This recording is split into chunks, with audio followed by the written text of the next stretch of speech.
Oh, hello, this is Tak Chung from Walk with Tak. Welcome to my YouTube channel. If you enjoyed this video, please like, subscribe, and share. One of the most frequently asked questions in my cooking class is that how much cooking oil should I use during stir fry? Well, it turned out that this question do not have a simple answer because there are many factors that shape the decision. Before I address some of these factors, maybe the first thing I would do is to answer the question, why do we need oil in stir fry? Frying is probably something that we all understand. Most people think frying tastes good because of the oil.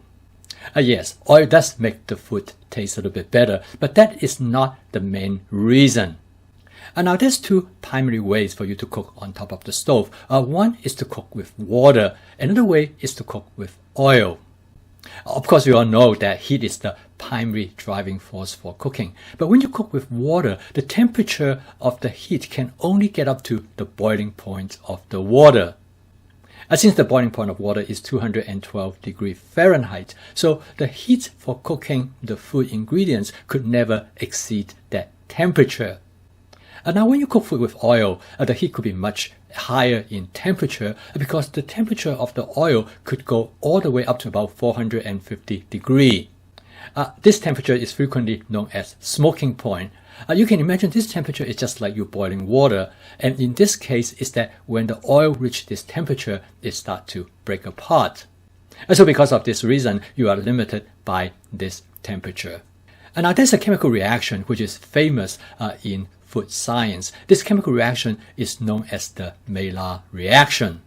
The Maillard reaction is a set of chemical reactions. It occurs between the temperature from 300 to 400 degrees Fahrenheit. At this temperature, the molecules on the surface of food ingredients interact with each other and to generate what is known as flavor molecules that taste great to us.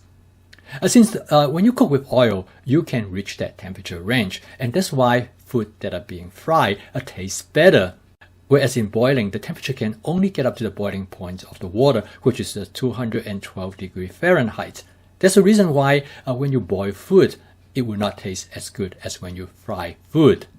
And therefore, as you can see, the Maillard reaction is the determining factor that makes frying taste better.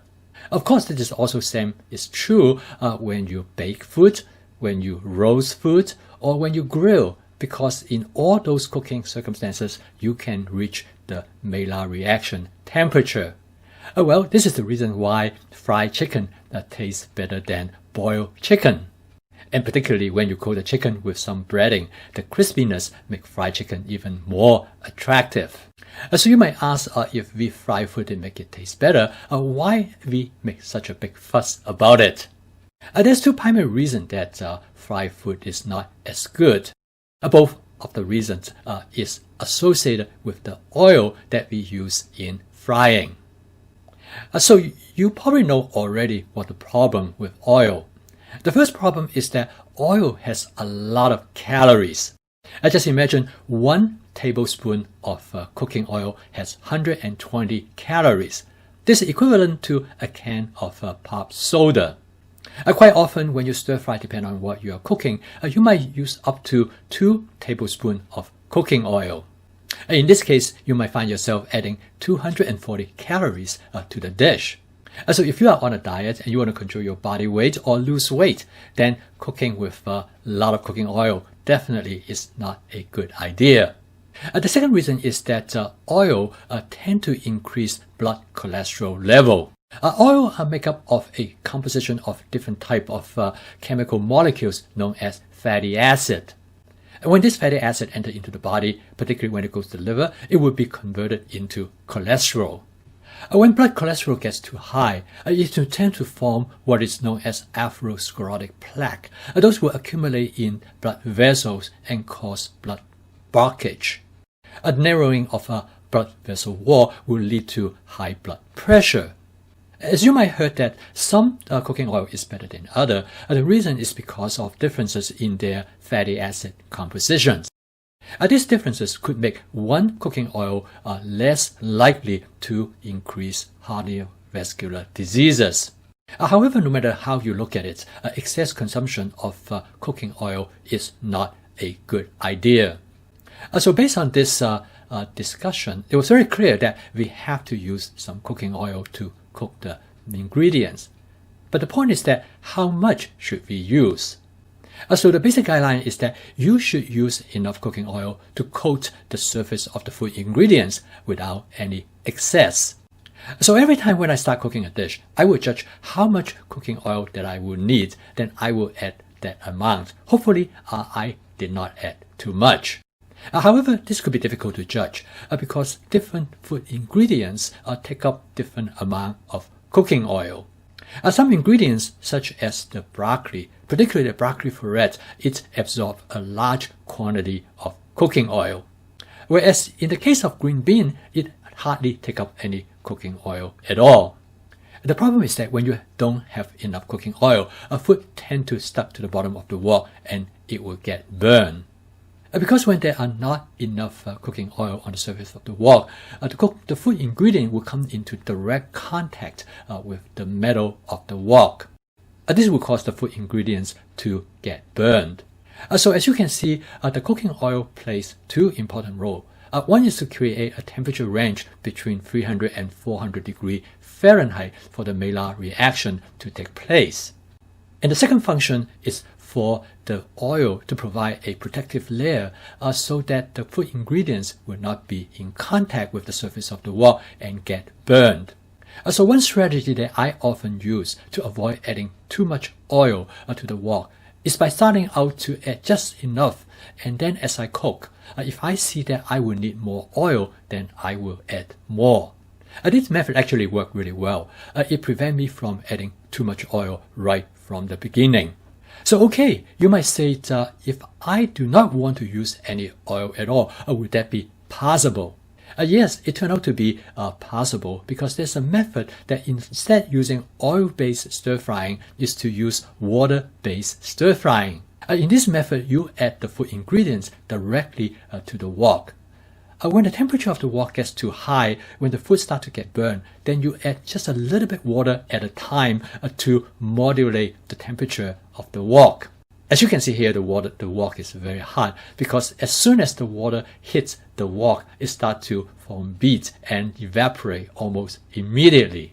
So the goal is that you add enough water to keep the food from burning, but you don't add too much that will reduce the temperature of the food ingredients. In this case, you keep the temperature between the Mela temperature range. This method actually works surprisingly well. If you look at the ingredients, you can see there are some charring, which is more characteristics of the oil-based stir-frying method. However, some people do not like the taste of this method. They feel that in this way of cooking, the food tastes more like steam than fried. Personally, I find that not the case. I actually really like this method, although I do like the oil-based method as well. So then that comes what is known as the hybrid method. So in this case, you add a very small amount of cooking oil, just enough to coat the surface of the wok.